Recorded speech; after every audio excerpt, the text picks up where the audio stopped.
Deus está presente. Viva Jesus em nossos corações para sempre. Está no ar o assunto é Jesus para estudarmos juntos o Apocalipse sem medo, as profecias em mistério, como o presidente pregador da religião divina, o irmão Paiva Neto, nos ensina a fazer. Olhar para o texto da revelação de Jesus com o respeito que ele merece, na força da profecia sagrada que é, mas sem os receios que as nossas culpas humanas e tantos traumas históricos acabaram imprimindo sobre esse texto, que é um texto de esperança. Hoje nós começaremos uma parte muito importante da revelação de Jesus, quando Deus envia os flagelos. Vamos estudar o capítulo 15 do Apocalipse do Cristo de Deus, versículos do 5º ao 8º. A nossa inspiração é o comando da esperança, uma das 21 chaves iniciáticas da religião de Deus, do Cristo e do Espírito Santo, que são esses 21 caminhos, né? São chaves, então nos dão acesso à iniciação espiritual. E ter a esperança por comando, por norte, por palavra de ordem na nossa vida, e aqui não estamos nos referindo às ilusões humanas, mas à esperança que Jesus nos devolve com a força do seu testemunho, da sua palavra de vida eterna, isso muda tudo. Isso nos faz vencer os vitimismos, nos faz vencer as intolerâncias, nos faz vencer os negativismos todos que atrapalham a nossa percepção da presença divina entre nós, da misericórdia de Deus agindo constantemente em nosso favor. Bom, eu vou te apresentar os convidados dessa edição, é uma alegria recebê-los. Hoje conosco o irmão João Martim, ele é ministro pregador da religião de Deus, do Cristo e do Espírito Santo. Recebemos também o irmão Rafael Ramalho, pregador ecumênico da religião do Terceiro Milênio. As nossas boas-vindas a vocês e as nossas boas-vindas a você que vai participar conosco. Inclusive, nós queremos aqui no Assunto é Jesus conhecer você que tem estudado o Apocalipse do Cristo de Deus no Templo da Boa Vontade, nas igrejas ecumênicas da religião divina ou acompanhando a Super Rede Boa Vontade de Comunicação. Conta pra gente a sua experiência, logo você vai aparecer aqui na tela do nosso programa da Boa Vontade TV. Então participe, código 11 99801 1242. E claro, todos podem envolver os seus nomes, os nomes dos seus entes queridos na Sagrada Corrente Ecumênica de Preces do Templo da Boa Vontade. Para iniciar o nosso estudo, vamos a esse brado de decisão no bem, de decisão em Cristo Jesus.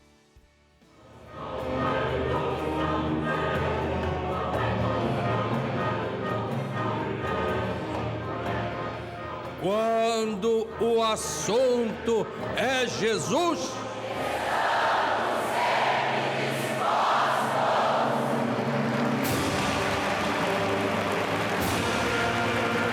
então estamos sempre dispostos, como estivemos ontem, estamos hoje aqui e estaremos eternamente.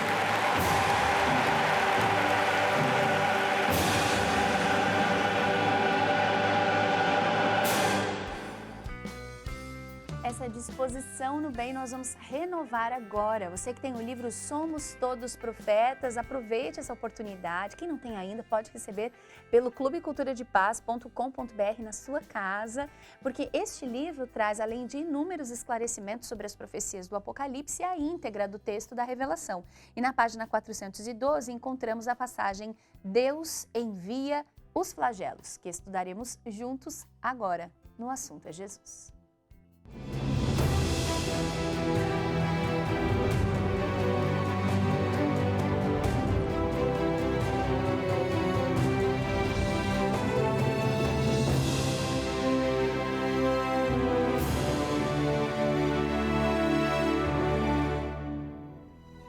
Vamos ao capítulo 15, versículos de 5º ao 8º, do Apocalipse de Jesus.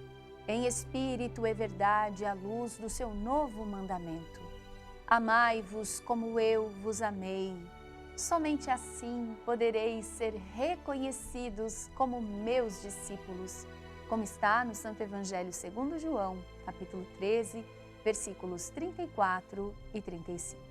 À luz desse amor solidário, divino, estudaremos a passagem Deus envia os flagelos.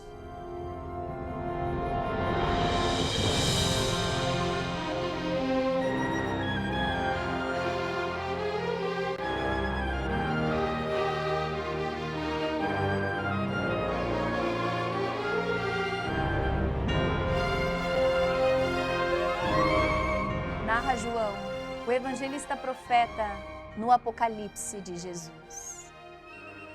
Depois destas coisas olhei, e abriu-se no céu o templo do tabernáculo do testemunho, e os 7 anjos, que traziam os 7 flagelos, saíram do templo, vestidos de linho puro e resplandecente, e cingidos ao peito com cintas de ouro.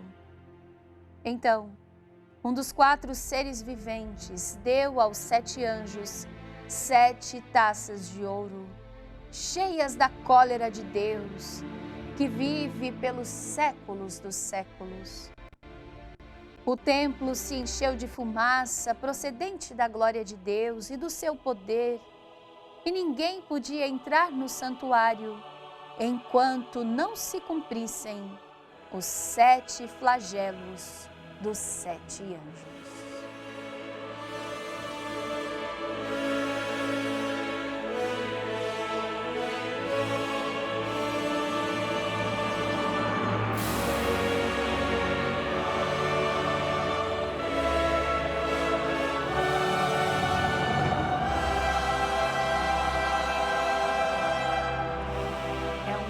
De grande solenidade espiritual, de grande e grave expectativa, e nós vínhamos estudando com você, versículo a versículo, mais um capítulo do Apocalipse de Jesus, e vimos que na passagem anterior, quando os remidos entoam o cântico de Moisés e o cântico do Cordeiro de Deus, há um processo de preparação espiritual da humanidade para os tormentos que vão se apresentar na sequência da revelação.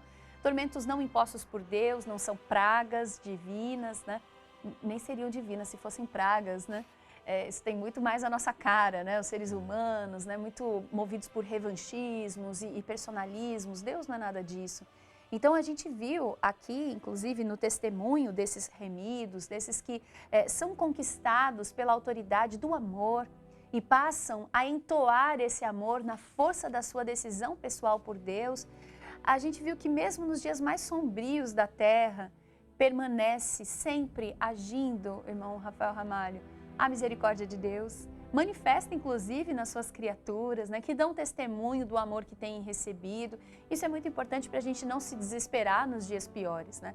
E quando Deus envia os flagelos, e a partir do versículo 5º nós vemos, né, abre-se no céu o templo do tabernáculo do testemunho, há uma sinalização muito importante do tempo que virá daqui para frente. É a ação da justiça divina, que não é vingança, que não é punição, que não é tortura sobre as criaturas, mas é justiça, né? E é importante nós sabermos disso para não termos uma ilusão de impunidade, né, em relação aos erros que nós ainda, em humanidade, muitas vezes achamos, né, que ficarão por isso mesmo, né? É verdade. E o versículo 4º nos ajuda muito a entender ter essa visão de que não é um revanchismo, não é uma vingança, não é algo que vai fazer com que a humanidade seja punida por causa de algum capricho dessa ou daquela visão sobre Deus. Mas o versículo 4 nos diz o seguinte, vou ler aqui, ó. Quem não temerá e não glorificará o teu nome, ó Senhor, pois só tu és piedoso. Se só Deus é piedoso, imagina, portanto, o tamanho, né, a intensidade dessa piedade, dessa misericórdia, com que essa ação de enviar os flagelos, por intermédio dos anjos, que não são flagelos que têm origem em Deus, mas têm origem nas nossas ações. A gente já teve a oportunidade de comentar aqui que quando essa cólera ela enche as taças, ela é colhida no lagar onde foram processadas através da ceifa e da vindima as ações dos seres humanos. Então é isso que vai ser devolvido à humanidade, desse espírito de piedade, de misericórdia. Por isso todas as nações, voltando aqui ao versículo, virão e se prostrarão diante de ti, porque os teus atos de justiça foram manifestados. A misericórdia e a justiça sendo aqui colocadas no uníssono, nesse canto, né?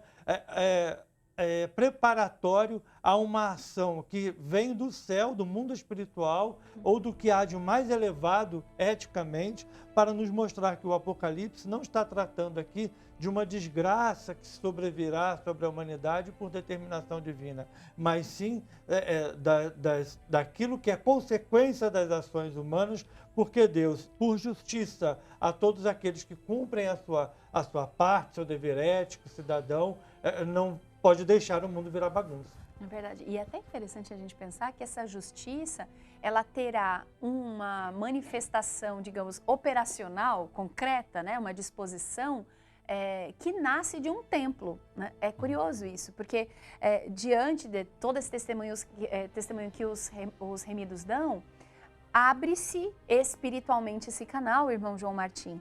E o que João vê, o evangelista profeta, é abrir-se no céu o templo do tabernáculo do testemunho. Então, é algo que vem do sagrado, né? Vem com uma disposição sagrada. E como nós veremos ao longo de todo o Apocalipse, mesmo as dores mais terríveis, né? Elas são sempre, se são permitidas por Deus, são permitidas por terem uma finalidade de redenção, né? Nunca é para eliminar, nunca é para destruir, né? É como consequência das nossas péssimas atitudes que vão desencadeando esses sofrimentos, mas se há a permissão do Altíssimo, como a gente percebe nesse caso, é porque esse foi o único recurso, né, que nós, humanidade, aceitamos receber, né, na nossa teimosia, dos mesmos comportamentos destrutivos, né? Verdade. Irmã Paula Sueli, Rafael Ramalho, a nossa querida e feliz audiência atenta a essa palavra de Deus por intermédio de Jesus, que compartilha com os seus filhos o que há de melhor. Ora, Deus, que é na sua infinita bondade, amor, caridade, também é uma lei. E nós, como usuários, podemos dizer assim, dessa lei, é que arbitramos contra ou a favor. Não é um Deus vingativo, injusto, impiedoso, como Rafael retomava aqui o versículo 4. Então é profundo demais quando vemos isso e podemos fazer uma comparação do nosso cotidiano, quando a gente se acomete de uma enfermidade grave, gravíssima, que requer uma cirurgia rápida, impactante, para salvar o organismo, não é para acabar de destruir com aquele indivíduo, com aquela pessoa. Né? Há um instrumental clínico ali para fazer isso. E nesse caso aqui, tratando-se de algo tão, ou pode ser a coisa mais importante para o Criador, que não quer que nenhum dos seus filhos se perca e que todos se salvem pelo caminho do amor, ou por aqui, né? Pelo caminho da dor, pela desobediência, a insensatez, a indiferença àquilo que é bom para a gente. Então, sai de um local, vem de um local sagrado e coordenados, podemos dizer aqui, pelo próprio Deus. Coordenado é um processo de, não é condenação, mas de reparação de erros humanos e, paralelo a isso, há oportunidades àqueles infratores para também fazer justiça aos que perseveraram no bem, na caridade, no amor. Então, é uma estrutura divina que João viu e compartilhou conosco e escreveu, inclusive, e que nos dá a sensação absoluta de que não tem nada perdido. E porque está todo estruturado do que é mais sagrado. Porém, como já aprendemos na religião divina, no tribunal celeste vigora sim o amor, mas não há impunidade, não há injustiça. Imagina-se a gente que confia no poder de Deus e trabalha, enfrenta os desafios, poxa, está perdido. Não. A fala do irmão João Martim me lembrou duas coisas aqui que eu lembro das aulas do irmão Paiva sobre essa passagem. quando ele fala que Deus é uma lei, a gente lembra que o tabernáculo do testemunho, valendo-se, né, da linguagem bíblica, ele foi onde foram guardados, né, dentro do Santo dos Santos, lá, os 10 mandamentos da lei divina. Isso historicamente, né? Agora, no céu, já que vem do mundo espiritual superior, a gente imagina as leis, aquelas que, infringidas, trazem à Terra essas consequências, né? As leis que mantêm o universo em harmonia, o planeta em harmonia, e a principal delas, o novo mandamento de Jesus. Então, quando a gente está falando de Deus, lembro dessa proposta que o irmão Paiva traz à nossa inteligência, que é Deus quem ou que, né? Deus quem e ou que, né? Porque a gente não está falando de um ser, de um Deus antropomórfico, né? A gente está falando exatamente desse amor que deu origem ao universo, como João Evangelista traz, aprendeu com Jesus, né? Deus é amor. E essa é a lei, esse tabernáculo divino, que é a habitação de Deus. E a irmã Paiva também lembra, né, que, da Bíblia, que nós somos o templo do Deus vivo. Uhum. Então, esse tabernáculo que não pode ser conspurcado é o próprio coração do ser humano. E é como, em consequência a essa conspurcação, que vem, portanto, os próprios flagelos, né? E como é importante a gente entender isso, para que quando as dores maiores se apresentarem, e elas se apresentarão, né? Muitas já estão colocadas, mas outras piores nos visitarão, para que nessa hora nós não nos voltemos contra Deus. Porque Ele tem sido amor e misericórdia e piedade, como diz o texto, desde sempre. E nós, muitas vezes, não respeitamos as manifestações da sua caridade em nossa vida. Não nos corrigimos, né? Não passamos a agir de forma solidária, justa, generosa, paciente, conciliadora, como Ele nos ensinou. Aí instala-se a guerra, instala-se o caos, instala-se a emergência climática. De repente a gente começa a falar, mas Deus não cuidou da gente? É o Apocalipse. A gente foi lá e pisoteou esse legado divino. A gente foi lá e quebrou a aliança eterna, como tão inspirado, já dizia o profeta Isaías. Na página 47, o irmão Paiva escreve: profecia não é susto, mas expressão das leis divinas e suas consequências. É urgente reformar o conceito de profecia, que para muitos é a mera anunciação de coisas que se vão dar num futuro próximo ou distante, porquanto ela trata da consolidação dos fatos previstos pelo poder de Deus nas sociedades humana e espiritual, isto é, da terra e do céu da terra. Da maneira como alguns se referem à profecia, ela não passa de um susto, a criação de uma grave expectativa para a humanidade, que nem sempre se consuma de acordo com seus analistas, mesmo os mais conceituados. No entanto, ela é decisão matemática da lei divina, resultante do comportamento humano, o que vai influir sobre a nossa vida, da nossa família, da nossa cidade, do nosso estado, do nosso país e do mundo, afinal. Vamos, portanto, acabar com essa história de que profecia é um assombro que Deus quer lançar sobre nós. Alguns pensam assim porque Jesus diz que sua volta será como um relâmpago que corta o horizonte de um lado a outro. Mas o que o Divino Chefe quer dizer é que devemos estar preparados para recebê-lo a qualquer momento. Nada mais, nada menos. É o tipo de texto que a gente tem que ler pelo menos uma vez na semana, né? Porque é muito grande. O que o irmão Paiva está nos revelando aqui, nos ajudando a compreender que a profecia, ela é em palavras, né, que carregam toda uma força simbólica, né, que consegue, portanto, atravessar séculos, milênios, né, encontrar sociedades diferentes, né?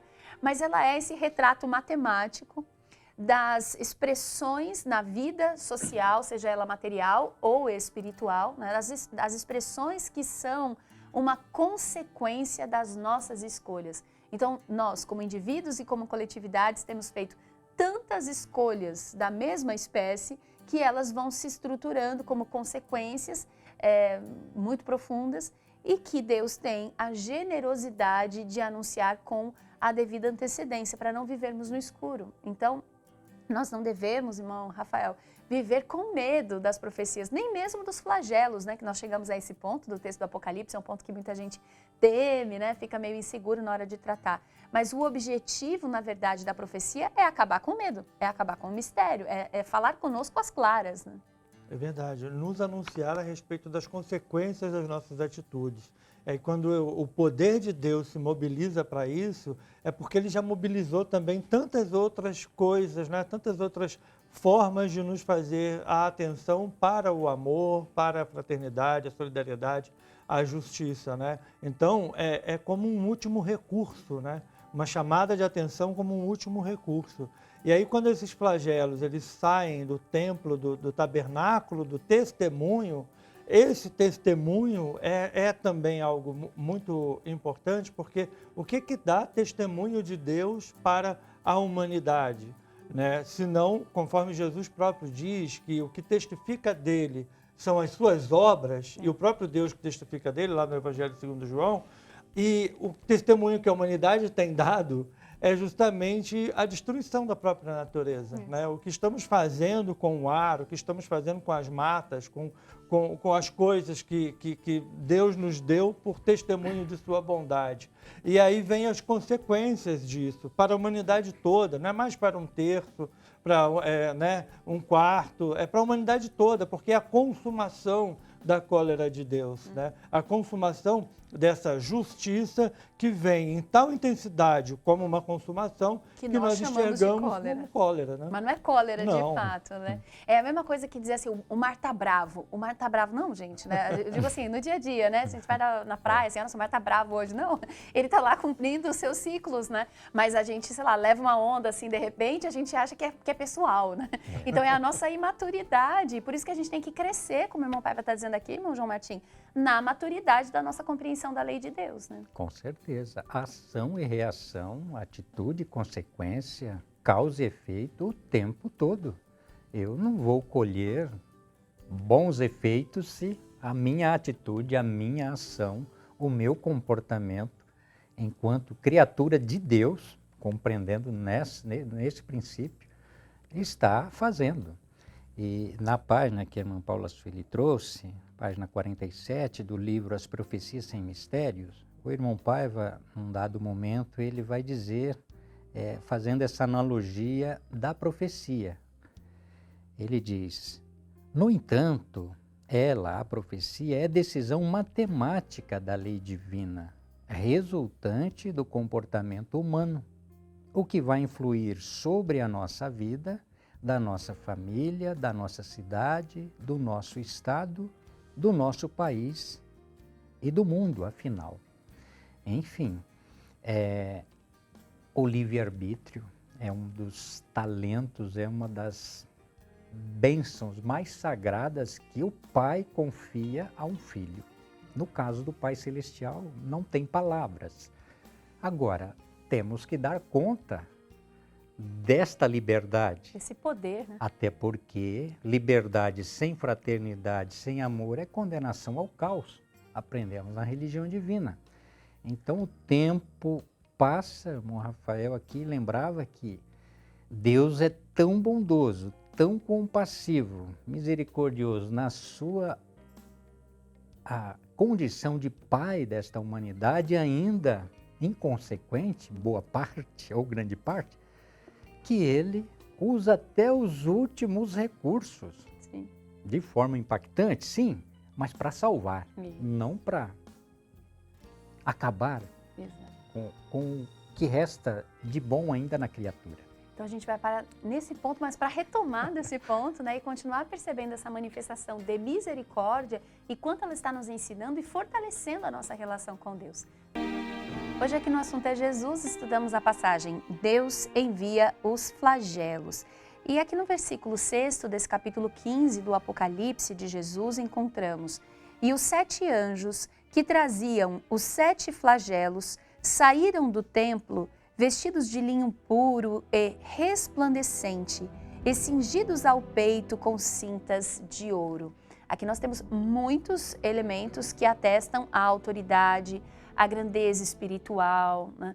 A força dessas almas, né? Não são quaisquer almas, inclusive esses anjos, né? Porque o Apocalipse poderia ter chamado essas almas de outras formas, né? Mas é muito direto a esse respeito, irmão João Martim. Eles transportam esses 7 flagelos, então é um momento muito sofrido, o que virá na sequência, né? Sim. Mas o irmão Paiva sempre nos lembra, né? Falando sobre diversos pontos do Apocalipse, mesmo nessas horas piores, aqui estão os anjos de Deus, né? Com a sua força, com a sua autoridade espiritual, né? A gente vê essa cinta de ouro, a altura do peito, inclusive um paralelo que a gente pode fazer, né? As vestes sacerdotais, que também estão simbolicamente apresentadas ali na visão de Jesus glorificado, né? Então são anjos que têm uma profunda identidade com Jesus, né? Que a gente se recorde disso, né? Que são essas almas benditas que estão ao nosso lado, mesmo quando nós edificamos, nós humanidade, né? Verdadeiros flagelos para a nossa vida, né?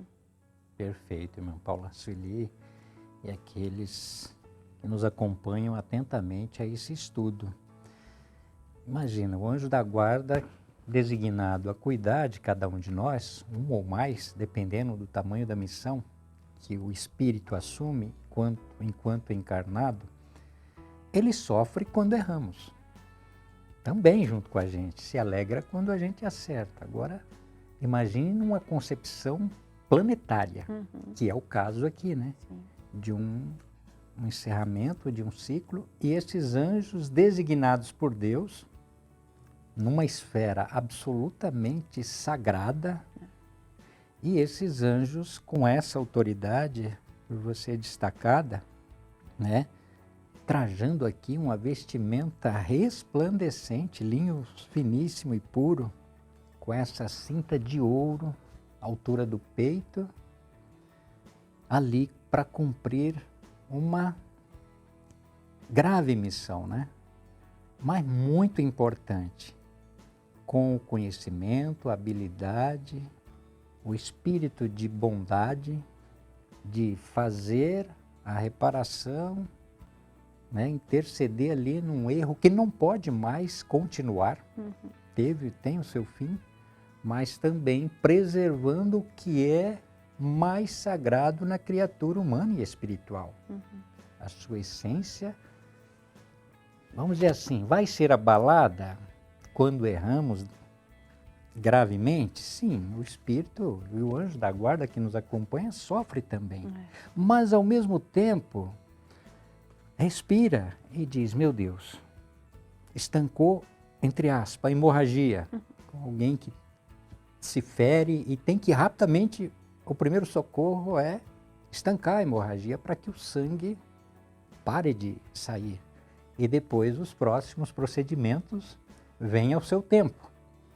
Então, esse versículo aqui nos dá uma visão de alta elevação, de uma autoridade espiritual para cumprir uma missão que aparentemente causa impacto, né? É um flagelo. Agora, imagine alguém está se perguntando, poxa, mas Deus, Pai Celestial, designa anjos, seres abençoados para cumprir a missão. É que a dor, a mestra dor, como aprendemos na religião divina, ela age tanto quanto o amor para salvar e às vezes de forma impactante, de forma que chacoalhe mesmo a consciência, até porque o irmão Rafael anteriormente ao último bloco dizia que, poxa, há tanto tempo, há 2 milênios, essa informação está aqui, dada. Passamos pelos selos, pelas trombetas, e chegou um período em que o planeta tem que ser regenerado, transformado, e os seus habitantes também receberem na justa medida de acordo com as suas obras. Porém, Deus não vai permitir a perda de nenhum dos seus filhos. Continua lutando claro, por nós. Como num processo de busca do conhecimento, numa universidade, Se o aluno passou o ano inteiro displicente, desatento, ou fazendo coisas não orientadas pelos seus educadores, vai ter que retomar o curso, né? Exato. E eu acho que uma coisa importante disso é a gente entender a extensão da misericórdia de Deus por nos avisar, né? Por ter essa lealdade de dizer, olha, vocês precisam se preparar, né? Corrijam-se, mudem, aprendam com os erros até aqui, mas mesmo quando a gente teima, até quando a gente não quer aprender, a manifestação da misericórdia divina, são anjos que se aproximam, né? Então, mais uma vez a certeza de que mesmo nas piores horas da nossa existência, ali estará o amparo dos céus, né? Só de Deus permitir que abra-se o céu e a gente veja o tabernáculo, é algo assim grandioso, né? E aí a gente percebe que esses agentes espirituais saem desse tabernáculo de onde partem as leis divinas. Então eles não vão jogar os flagelos porque querem. Aliás, eles nem vão agir de maneira arbitrária.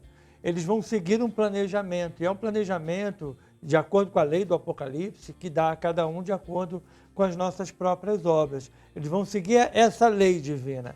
E essa lei divina que mantém aquilo que é a criação de Deus, né, que a gente até viu nos versículos anteriores, a terra, o mar, a fonte das águas, tudo isso que vai sofrer o efeito desses flagelos, porque a humanidade está fazendo isso. Não é o anjo que está poluindo, não é o anjo que está queimando as florestas, não é o anjo que está poluindo as águas, não é o anjo que está fazendo com que as populações humanas sejam vistas como meros números de financeiros ou econômicos. Não é o anjo que está fazendo isso. O que o anjo fez, o que Jesus fez por intermédio do anjo é mostrar a João Evangelista as consequências dessa irresponsabilidade toda dos seres humanos e que, tendo a participação de um anjo nesse processo, nos avisando, nos diz que nós não estamos desamparados. Isso. Nos diz que nós não estamos sozinhos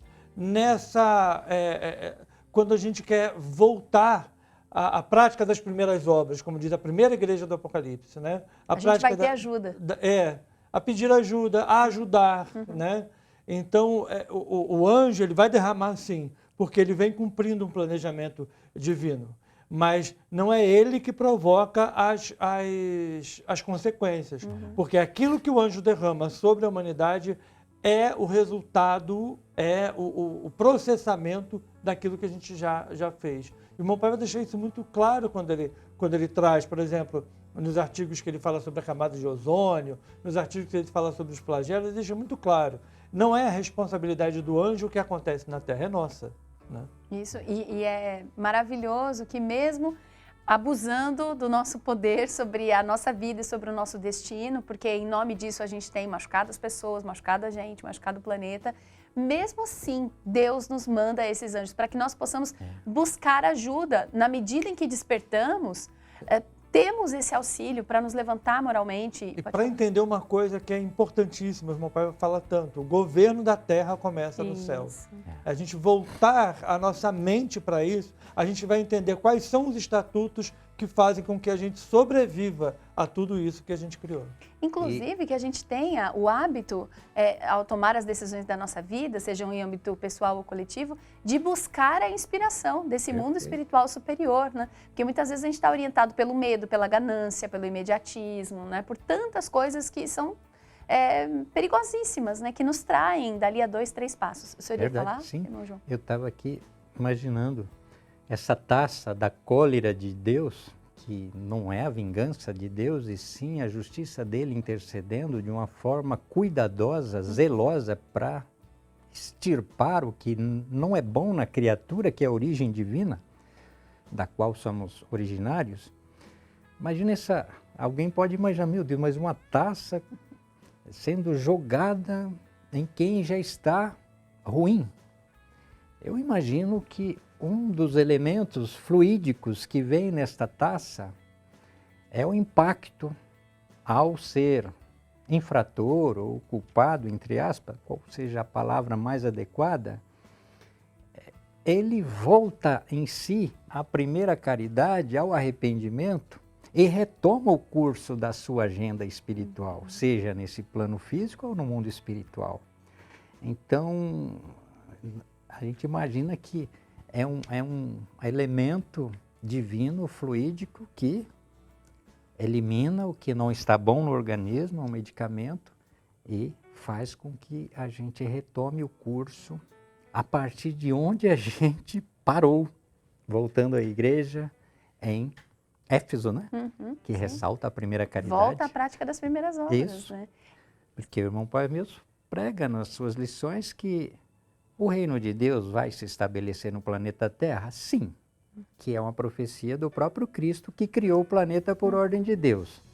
Mas quando a grande maioria tivesse reino de Deus entronizado no seu templo sagrado, que é o coração. E até o símbolo, né?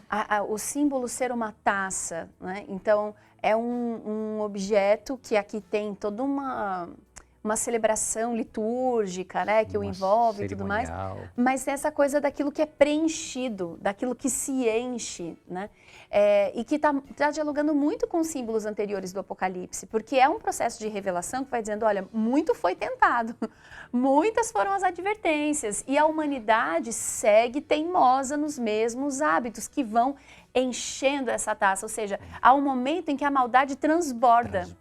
E quando ela transborda, ela contamina, aquela contaminação que estava dentro de nós, que é o egoísmo, que é a indiferença, que é a maldade, que são as exclusões, que são as intolerâncias, que são os preconceitos, isso contamina o mundo à nossa volta, né?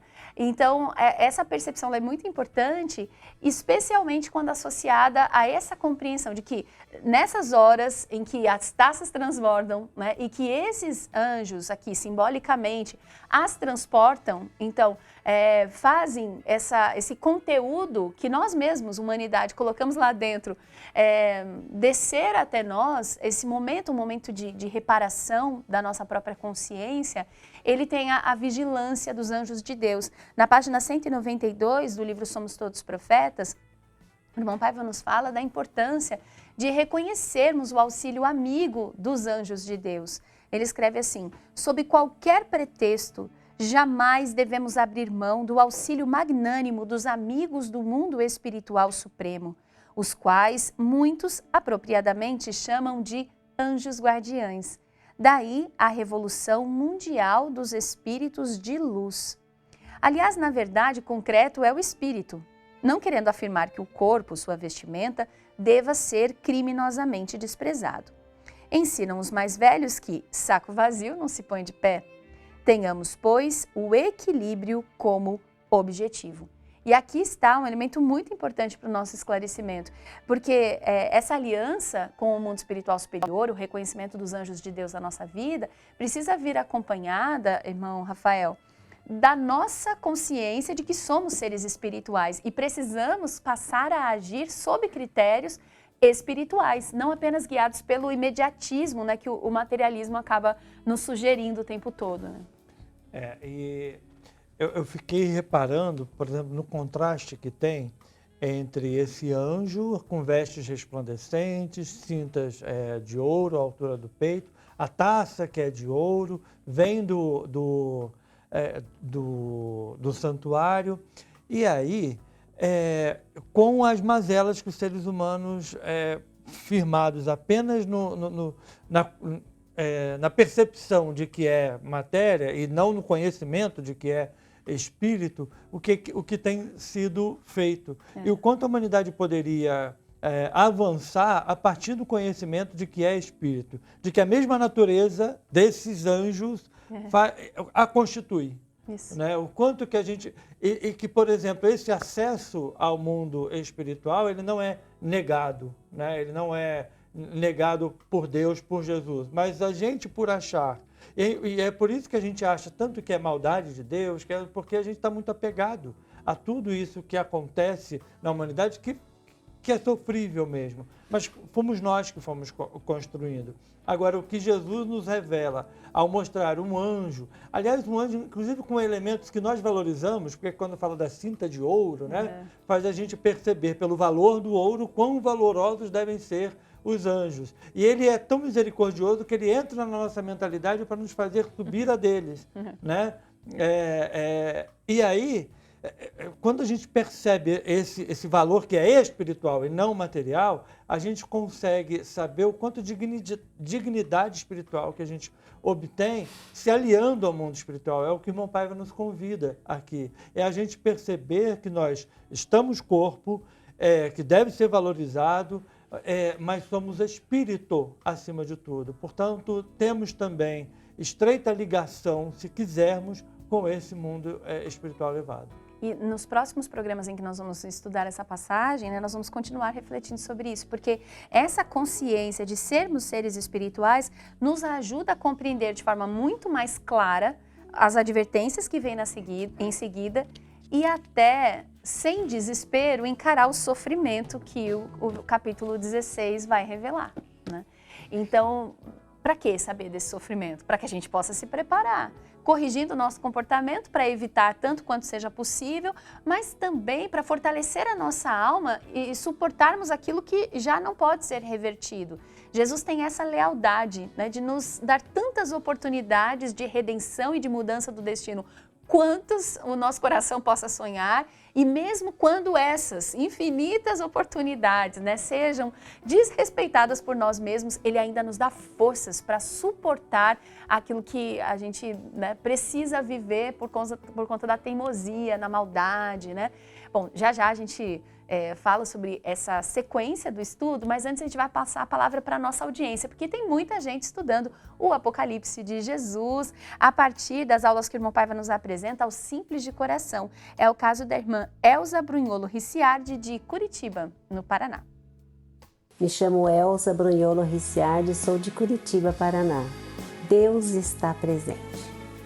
Eu quero falar um pouquinho do Apocalipse, mas antes eu quero agradecer ao irmão Paiva, que nos trouxe o Apocalipse explicado para que a gente possa ler, entender e não sentir medo. Porque o Apocalipse é revelação, nós aprendemos isso. João notificou para que nós hoje pudéssemos estar com essa matéria na mão, estudando e nos fortalecendo, porque se a gente sabe o que vem lá, a gente se prepara. E nós estamos nos preparando. Estamos estudando o Apocalipse com o irmão Paiva, que ele tem aí as explicações, além das suas obras literárias, que são muitas, que a gente pode estudar para cada vez mais se fortalecer. E ele tem ainda programa no rádio, TV, internet, tem o blog. A gente pode aí, olha, tem matéria de monte para a gente estudar e se fortalecer cada vez mais, se preparando para o que vem lá. Mas o Apocalipse tem 7 bem-aventuranças. Tem coisas maravilhosas lá no Apocalipse. Então, quando a gente estuda, não temos medo. Não temos medo, vamos estudar e vamos vencer.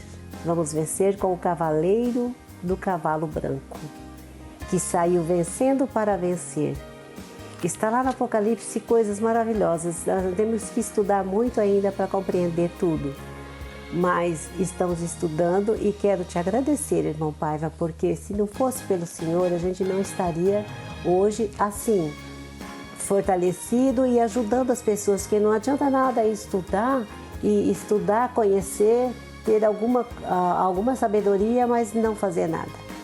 Nós estamos levando, não perdendo a oportunidade de passar para frente tudo isso, de ajudar as pessoas, e porque a gente precisa cada vez mais fortalecer a nossa casa na rocha firme, que é Jesus, e para sair vencedor.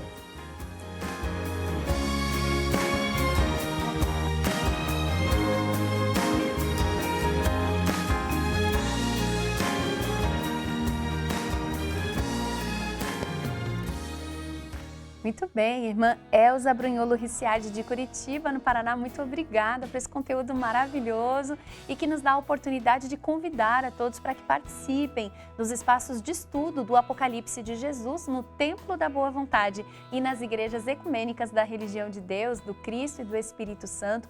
Para participar, você pode conhecer o endereço pertinho da sua casa, acessando o nosso portal na internet, mas também mandando a sua mensagem para o WhatsApp da Religião Divina que está aqui no vídeo, código 11 99603 1330 ou acessando religiãodedeus.org.